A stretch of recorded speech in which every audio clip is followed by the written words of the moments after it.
Assalamualaikum warahmatullahi wabarakatuh.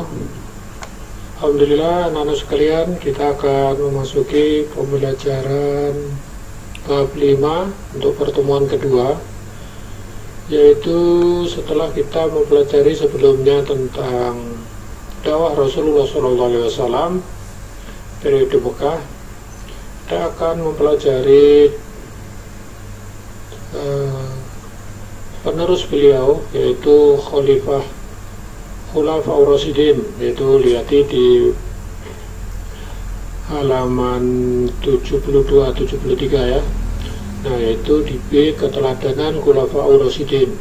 Yang pertama adalah Abu Bakar As-Siddiq.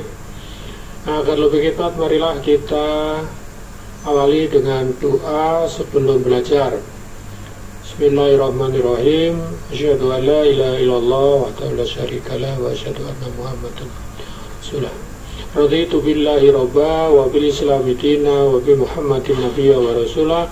Rabbi zidni ilma warzuqni fahma. Amin ya rabbal alamin. Nah, Bapak akan menyajikan video berikut ini diambil dari channel berikut, yaitu tentang sejarah Islam, Khulafaur Rasyidin,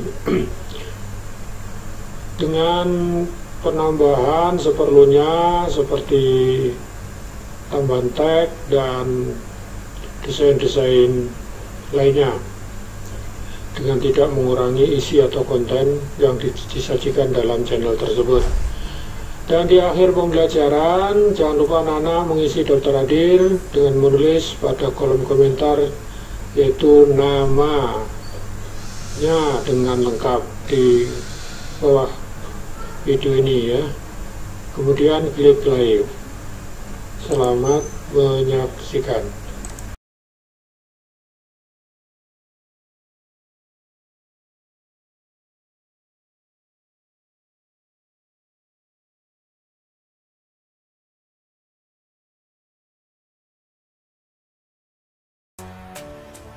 Peristiwa wafatnya Nabi Muhammad SAW menyebabkan kesedihan kaum muslimin di Madinah. Tidak adanya Nabi bersama mereka menjadi periode yang sangat sulit bagi kaum muslimin.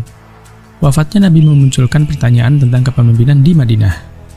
Selama 23 tahun, Nabi memimpin umat muslim secara politis dan spiritual yang langsung dibimbing oleh kekuatan ilahi. Kini, Nabi tidak ada lagi.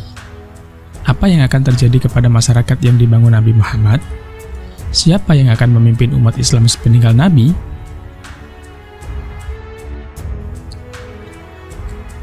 Sebelum jenazah Nabi dikuburkan, sekelompok tokoh utama dari kaum Muhajirin dan kaum Ansor berkumpul untuk menjawab pertanyaan soal kepemimpinan. Ketika itu, muncul usulan dua negara, artinya yang satu dipimpin oleh orang Ansor dan yang satu dipimpin oleh orang Muhajirin. Namun usulan ini dianggap mengancam perpecahan umat.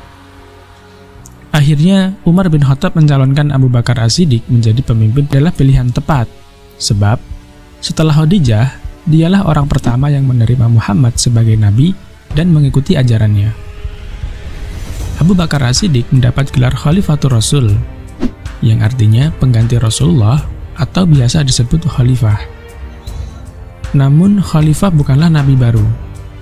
Al-Quran jelas menyatakan bahwa Rasulullah Muhammad sebagai nabi terakhir dan tidak ada lagi nabi yang datang setelahnya. Tugas khalifah bertindak sebagai pemimpin politik dengan mengikuti teladan yang diberikan Nabi Muhammad saat memimpin Madinah.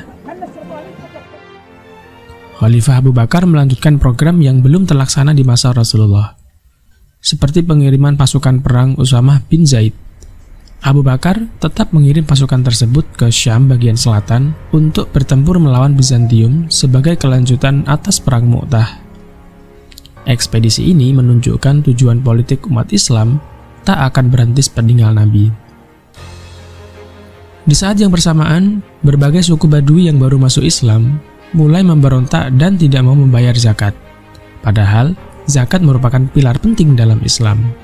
Mereka beralasan dengan wafatnya Nabi, maka sumpah setia kepada Islam tidak berlaku lagi. Tak hanya suku Badui yang memberontak, juga muncul sejumlah orang yang mengaku sebagai nabi.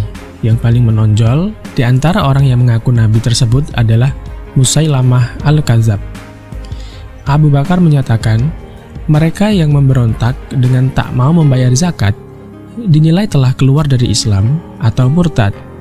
Adapun munculnya nabi-nabi palsu merupakan ancaman bagi Islam. Atas kondisi ini, tindakan militer diambil Khalifah Abu Bakar As-Siddiq. Ia menunjuk Khalid bin Walid sebagai panglima pasukan yang dikirim ke bagian timur untuk memadamkan gerakan pemberontakan. Khalid bin Walid terkenal di seantero semenanjung Arab karena ia belum pernah kalah dalam pertempuran yang dilakukannya sebelum atau sesudah masuk Islam. Inilah alasan mengapa Khalid bin Walid terpilih sebagai pemimpin ekspedisi ini, karena memiliki pengalaman peperangan gurun dan mempunyai keahlian kavaleri. Benar saja, pasukan di bawah Panglima Khalid berhasil mempertahankan Madinah dari ancaman pemberontakan serta berhasil memukul mundur pasukan Musailamah Al-Kadzab. Bahkan, Musailamah sendiri terbunuh dalam peperangan yang dikenal dengan Perang Yamamah tersebut. Perlahan-lahan, kesetiaan kepada Khalifah menyebar di seluruh Jazirah Arab. Khalifah menyuruh suku-suku untuk kembali ke Islam dan memerangi mereka yang masih memberontak. Pada tahun 633 Masehi, perang melawan kemurtadan selesai. Seluruh Arab bersatu sebagai sebuah negara Islam. Sampai di titik ini, Islam telah berhasil selamat melewati tantangan politik, menghapuskan pertanyaan tentang kesetiaan pada Islam dan pimpinan politik sepeninggal Nabi. Selain memperkuat keberlanjutan negara Islam, masa kekhalifahan Abu Bakar sangat penting bagi pelestarian Al-Quran dalam bentuk tertulis. Dalam Perang Yamamah, banyak penghafal Al-Quran yang gugur, sedangkan Al-Quran sendiri ditulis secara terpisah dan tersebar di kalangan kaum muslimin. Namun, di masa Abu Bakar, Al-Quran telah berhasil disatukan melalui saran Umar bin Khattab agar seluruh naskah Al-Quran yang tersebar dikumpulkan dan diperiksa lagi dengan ingatan para sahabat yang dapat dipercaya. Disimpan di lokasi terpusat untuk berjaga-jaga atas skenario yang tidak diinginkan jika semua penghafal Al-Quran meninggal. Kekhalifahan Abu Bakar hanya berlangsung dari tahun 632 Masehi hingga wafatnya pada tahun 634 Masehi. Dalam 2 tahun ini, Khalifah Abu Bakar mampu menstabilkan negara Islam sepeninggal Nabi dan melengkapinya dengan memanfaatkan melemahnya kekuatan Imperial Romawi di belahan utara. 2 tahun masa kepemimpinannya telah membuahkan teladan tentang peran khalifah dalam umat Islam dan keberlanjutan keyakinan muslimin setelah Nabi wafat. Bahkan, kepemimpinan Abu Bakar sebagai khalifah menjadi contoh bagi khalifah berikutnya. Teladan terakhir yang ditanamkan Abu Bakar adalah pemilihan penerusnya. Abu Bakar tidak menunjuk keturunan sebagai pewaris tahta kepemimpinan Madinah. Ia memilih seseorang yang ia yakini paling memenuhi syarat dan mampu memegang tugas sebagai khalifah. Pada akhir hayatnya, ia menunjuk Umar bin Khattab sebagai penerus.